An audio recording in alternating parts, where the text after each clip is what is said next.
20h à Yaoundé, c'est l'heure de s'informer. Bonsoir et bienvenue à cette édition bilingue d'information sur Info TV. Je suis en compagnie de Péchin Chintoum. Good evening.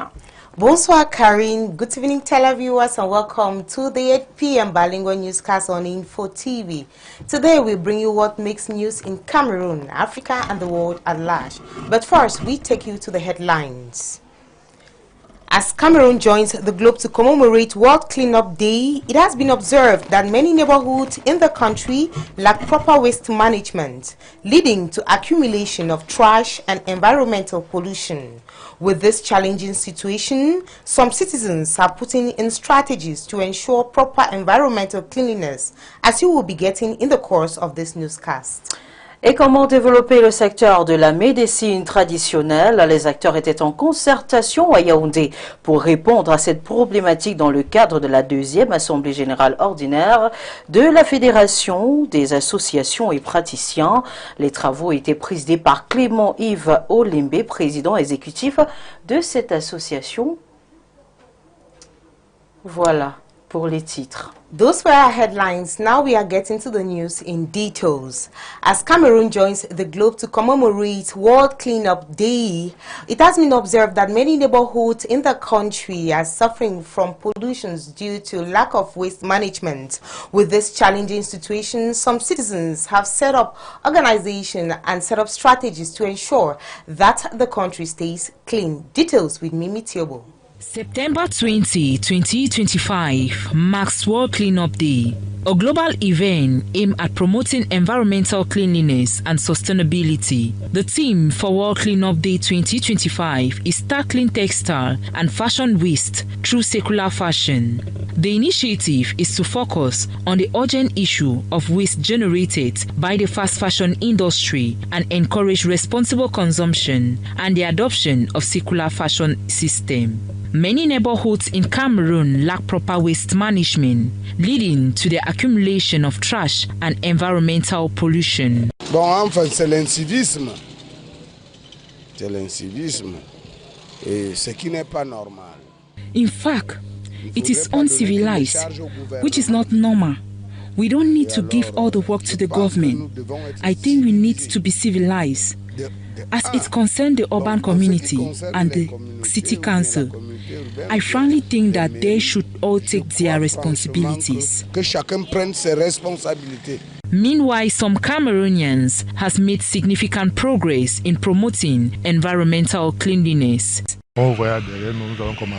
As you can see behind us, we have started fabricating dustbins of different capacity that we will take to the field, be it Yaoundé 6 or Yaoundé 3, in collaborations with the waste management services and the city council to identify the different locations to position the bin.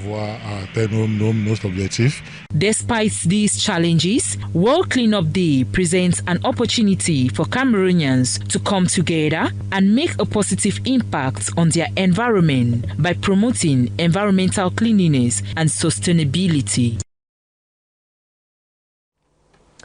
Jury members of the Debria Challenge have offered 10 entrepreneurs 100,000 francs each.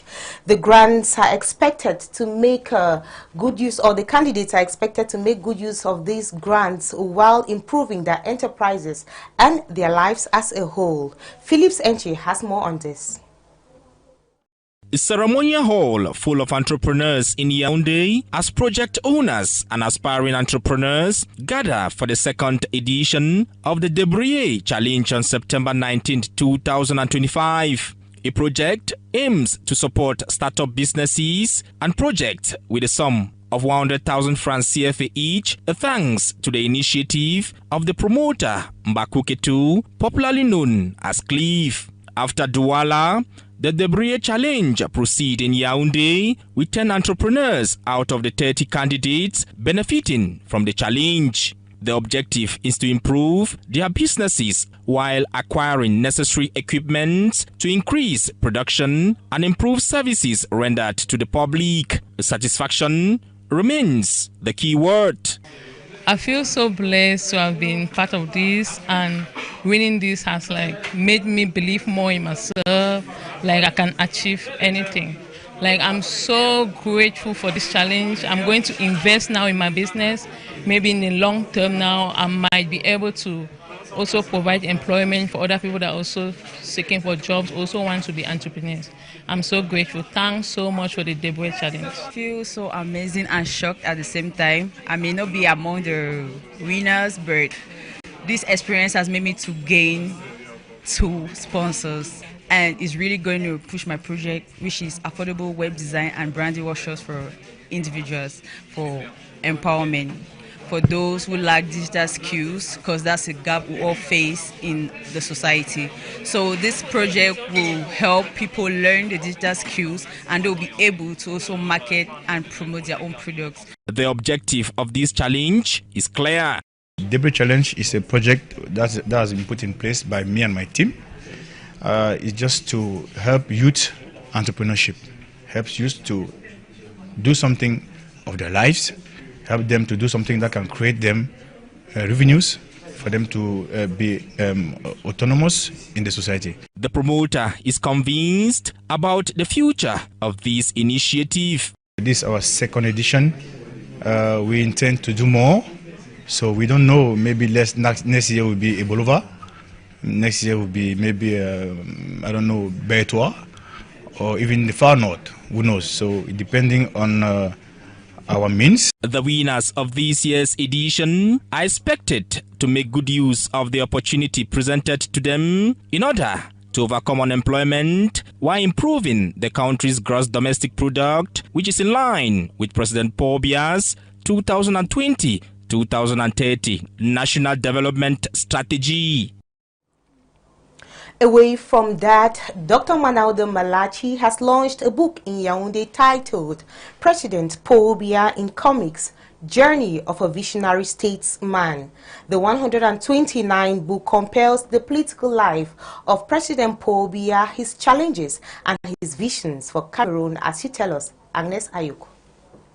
President Paul Biya in Comics, Journey of a Visionary Statesman, is a compelling exploration of the life and leadership of President Paul Biya, authored by Dr. Manauda Malachi. This work was on September 19, 2025, launched in Yaoundé. The book, written in both English and French, brings out the political career, his vision for Cameroon, and the challenges Paul Biya faces as a leader.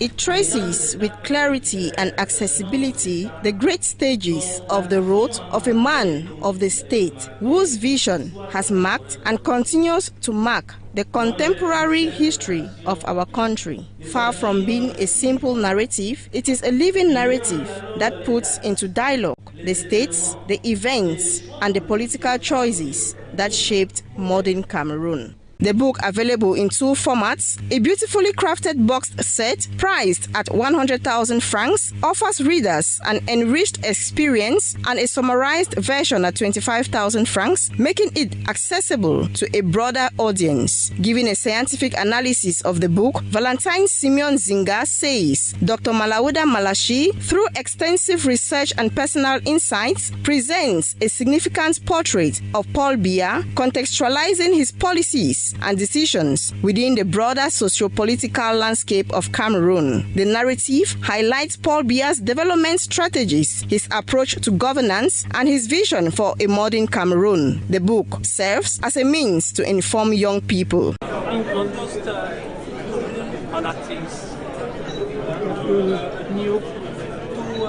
Inform, to sensitize our behavior that's by our pieces. So I think the locally is a new form of information. By framing Paul Biya's journey within the context of national and international challenges, Dr. Manauda Malachi offers readers an in-depth understanding of the complexities faced by a statesman in today's world. The book launch was attended by government officials and other dignitaries. Et dans la suite de ce journal, je vous donne lecture de ce communiqué radio-presse qui nous vient de l'association Sudcom. Le président national de l'association des journalistes et communicateurs du Sud, en abrégé Sudcom, porte à la connaissance de l'opinion publique un séminaire de formation des journalistes et communicateurs du département du Djaïlobo est organisé le dimanche 21 septembre 2025 dès 8h au Centre culturel polyvalent Bolo de Sangmelima. Le dit séminaire aura pour thème général couverture médiatique responsable et citoyenne avant, pendant et après l'élection présidentielle du 12 octobre 2025.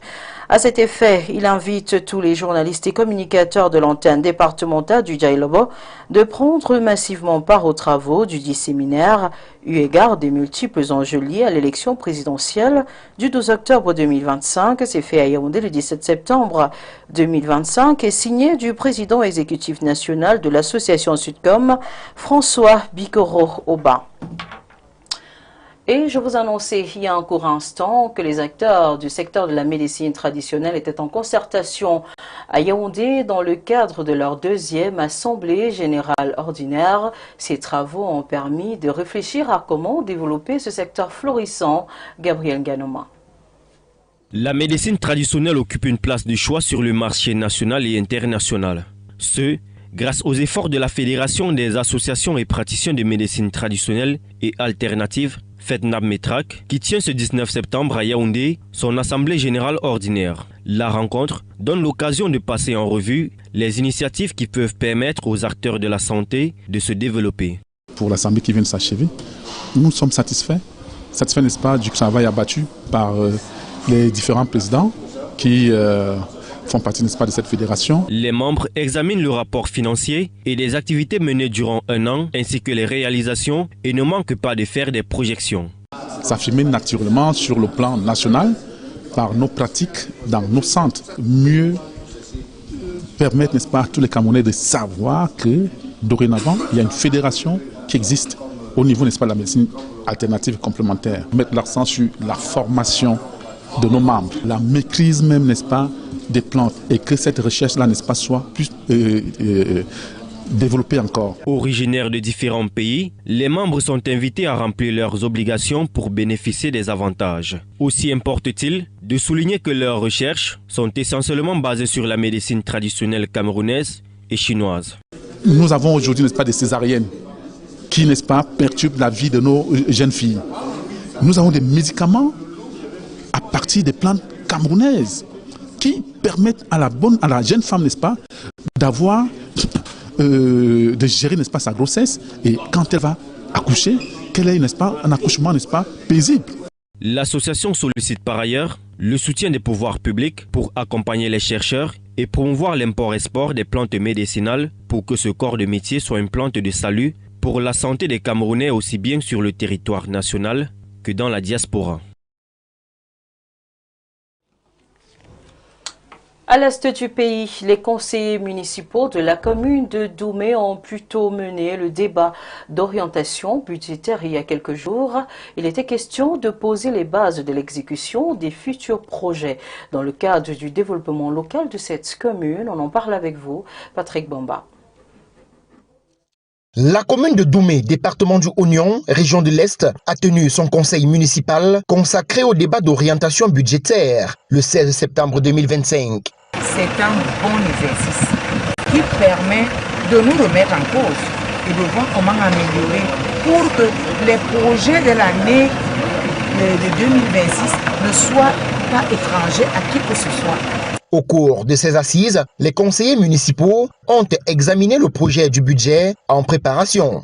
Parmi les observations faites, la commission des finances a décrié le manque d'établissements financiers installés dans l'arrondissement de Doumé pour financer les activités génératrices de revenus. Des recommandations, l'on retient la création d'une décharge d'ordures pour la commune de Doumé, la création d'un cimetière municipal, l'acquisition d'une benne pour assurer le transport des ordures à travers les artères de la ville.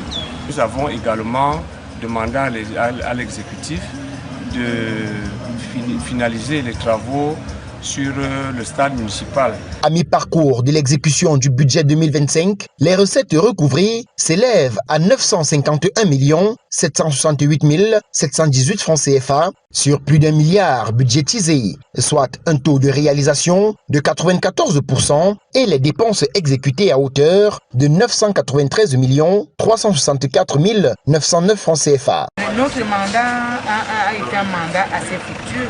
Nous avons travaillé dans tous les sens, les besoins primaires, l'amélioration des conditions de vie, l'embellissement, les constructions.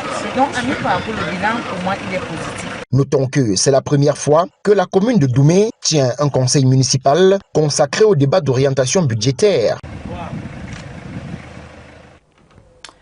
À Kribi, dans le département de l'Océan, l'on évalue les aptitudes scolaires des élèves 2 semaines seulement après le début de la rentrée. Il est question ici de mieux cerner leurs besoins afin de mieux les accompagner. C'est ce que vous dites dans cet élément, Roland Desona. La deuxième semaine de rentrée scolaire, période d'adaptation où les élèves s'intègrent au nouvel environnement et reprennent un rythme de travail régulier. Dans cette école, les évaluations permettent aux enseignants d'identifier les points forts et les besoins de chaque élève. L'entrée en petite section de la maternelle et celle du CP sont 2 étapes qui nécessitent un grand temps d'adaptation. Tout est normal, n'est-ce pas? Depuis la semaine passée, les enfants sont présents. Nous aussi, les encadreurs, nous sommes là pour encadrer les enfants. Nous sommes en train de faire, nous sommes en train de faire le langage.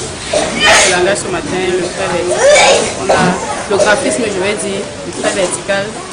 On a repris les lettres de l'alphabet. Nous avons fait beaucoup d'activités depuis le matin. En dépit de leur calendrier de travail très chargé, les parents se doivent de consacrer du temps à leurs enfants et renforcer l'orientation pour aider les apprenants à atteindre les objectifs fixés. Il est important de consacrer suffisamment de temps à chaque matière et de ne pas oublier les activités extrascolaires pour maintenir un équilibre.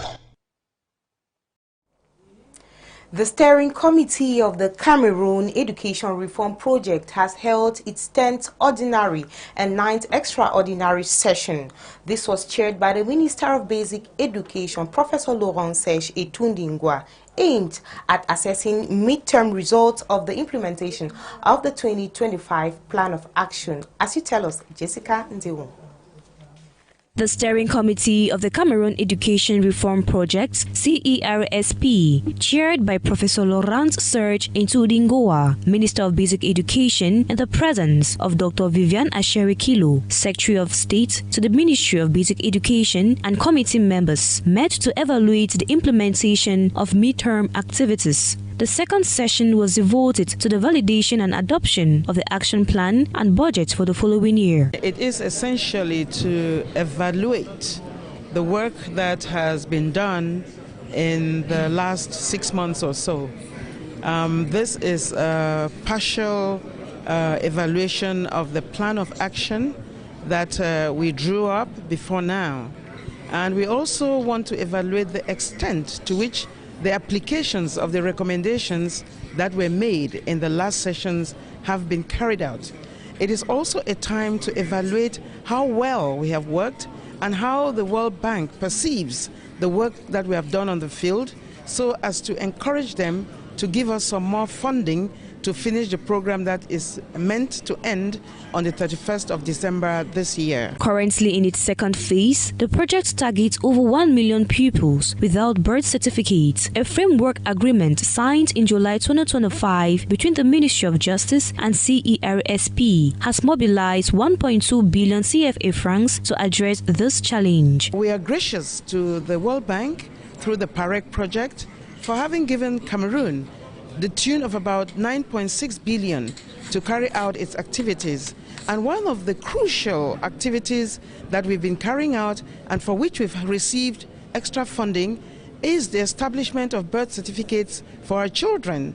You know, without the birth certificates, they cannot do their conclusive end-of-year examination and, of course, examinations. So we will evaluate what we did before now and project on what we are supposed to be doing before the end of the project on the 31st of December 2025. The Secretary of State expressed gratitude for the project already accomplished while acknowledging the challenges that still remain. So far, it's been so good, and we want to congratulate all those who have been working, the coordinator of the PAREC project and his team for the work that they've been doing.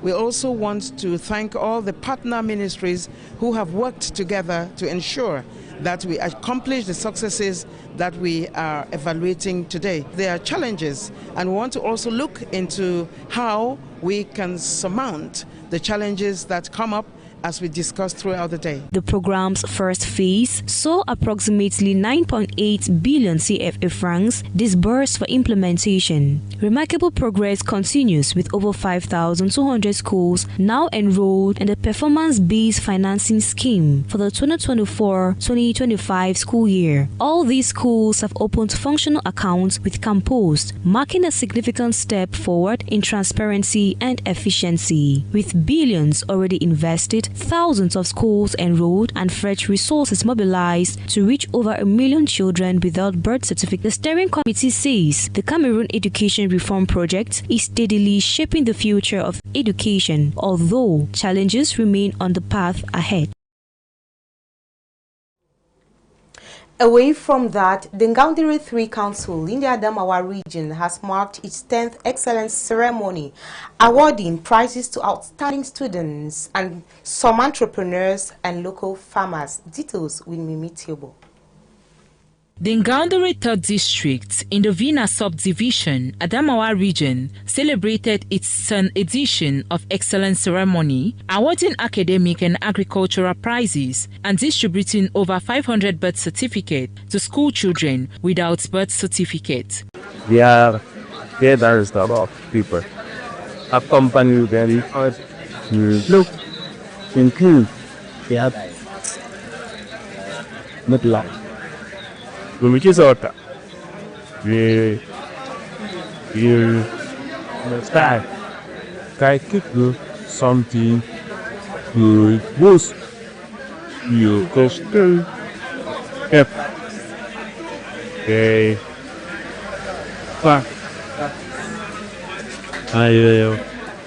the health pollution. The award ceremony was chaired by the Secretary General of the Governor's Services representing the Governor of the Adamawa region in the presence of Senior Divisional Officer of Vina Subdivision, the President of the CPDM Section, Ishaga Dauda, and the Mayor, Muhammadu Bashiru, as well as several special guests. The ceremony took place at the Malang High School. Its purpose was to support and encourage young people in entrepreneurship. The governor's representative congratulated the distribution of birth certificate and encouraged the initiative. The president of the Vina subsection, Ishaga Dauda, has multiple initiatives in this regard as he offers 4,000 students with excellence prizes to reward their merit. Over 500 students receive financial support of 50,000 CFA francs to support their higher education. Hundreds of producers receive agricultural kits. 50 bike riders received driving permits and were equipped with helmets, and 1,500 birth certificates were delivered. The ceremony ended with the awarding of medals, jerseys, and trophies for the Ishaga Dauda Championship.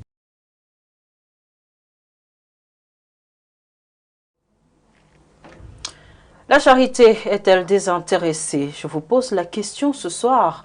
Alors que le monde entier vient de célébrer la journée de la charité, notre reporter Nadia Biloa a tendu son micro à quelques citoyens de la ville de Yaoundé pour recueillir leurs avis sur le sujet. Ensemble, regardons. Des gestes comme ceux-ci sont de plus en plus rares dans notre société. C'est la manifestation de la charité envers son prochain, comme ici au quartier Van à Yaoundé. La charité, c'est le fait de faire du bien à autrui. C'est-à-dire que si vous vous rendez compte que vous avez votre frère qui a faim, vous lui donnez à manger. Votre frère qui a soif, vous lui donnez à boire. Votre frère qui est malade, vous allez lui rendre visite. Votre frère qui est en prison, vous volez à son secours. Au Cameroun, on trouve plusieurs étrangers qui vont et viennent pour de longs ou de courts séjours. C'est le cas de Tata Clarisse qui a accepté de partager son expérience. Je suis ici au Cameroun, je suis du passage, mais vraiment je vois que les Camerounais sont sympas, les Camerounais vraiment l'amour qui est entre eux. Nous sommes dans un pays CEMAC, hein? Je ne suis pas du passage quand même, mais le Cameroun est mon pays. Je suis aussi de la Centrafrique, je pars comme ça à Brazzaville, mais nous sommes de la CEMAC, donc l'amour qui nous réunit maintenant, qui réunit tous ces pays, vraiment je ne sais pas. La charité qui est entre nous, je sens vraiment que c'est vraiment chaud de quoi. Je m'excuse, c'est vraiment chaud et je sens comment le Cameroun accueille tout le monde. Le Cameroun embrasse tout le monde et je me sens vraiment à l'aise au Cameroun. Mais peut-on donner sans rien attendre en retour? Pour cette religieuse en route pour Douala, la charité existe au Cameroun. Au long, vous trouvez un papier au sol, vous pouvez le ramasser. Vous voyez quelqu'un qui passe en route, vous pouvez élever une intention de prière. Une maman qui ne peut pas porter sa charge au marché, vous l'aidez à porter. Quelqu'un qui tombe, vous lui donnez le bras. Un enfant qui pleure, vous le consolez. On a des gestes de charité à longueur de journée. À table, vous voulez manger, vous voulez prendre le gros morceau, vous laissez par charité. Tout comme cette maman de bonne volonté qui prend soin des enfants de la rue et des orphelins. En sport, on parle des coupes africaines de la CAF. Aigle Royal a perdu la partie face à San Pedro de Côte d'Ivoire au cours de la rencontre qui s'est disputée hier en fin de NAR. C'est à Yaoundé. Allons savoir pourquoi avec Étienne Bala.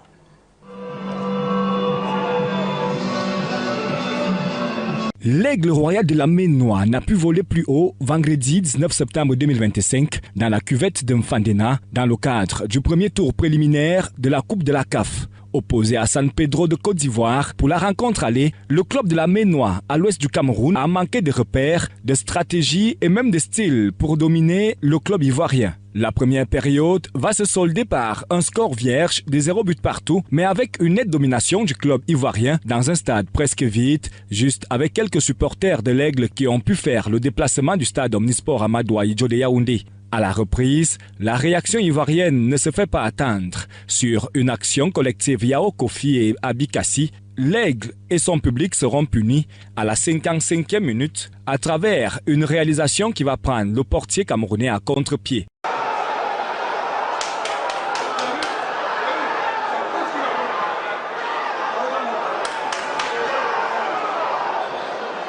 Un but à 0, score jusqu'à la fin de la partie, malgré quelques offensives camerounaises qui ne vont malheureusement changer la donne de la rencontre. N'eût été le pénalty manqué par le buteur Abikassi à la 82e minute, la marque serait passée à 2 en faveur des Ivoiriens. L'entraîneur camerounais et ses joueurs mettent la défaite sous le coup non seulement de manque de compétition à travers le championnat camerounais qui n'a pas encore démarré, mais également parlent de nombreux autres paramètres qui n'ont nullement milité en leur faveur. Le meilleur entraînement, c'est le match. On joue contre une équipe qui a la 6e journée dans leur championnat. Donc nous, on a 0 match. Donc vous ne pouvez pas demander à une équipe. On a joué les Interpol, comme vous dites, il y a 3 mois. Donc c'est une équipe qu'on est encore en train de refaire. Dans cette équipe, sur les 11 entrants, il y a au moins 6 nouveaux, donc c'est pas facile. Donc c'est à force de jouer les matchs et les répétitions qu'il y a les automatismes qui... Le championnat n'a pas encore débuté. Et ceci dit, c'est on a eu à livrer des matchs amicaux uniquement avec des clubs inférieurs. Et un seul match avec Colombe qui s'est terminé sur un plan de 0-0. Donc je pense que l'adversaire, eux, chez eux, ils sont en match. Ils croient au 6e, 7e match en championnat. Donc chez nous, il fallait encore cette cohésion-là. Et aussi, on les a un peu laissés jouer en première mi-temps. On les a beaucoup laissés, on jouait bloc bas. Bon, d'après les consignes du coach, on a beaucoup joué bloc bas et on les laissait prendre la confiance. Le match retour est prévu dans une semaine à Abidjan, mais les chances du club camerounais s'avèrent diminuer dans le sens où il faudra marquer au moins 2 buts en Côte d'Ivoire.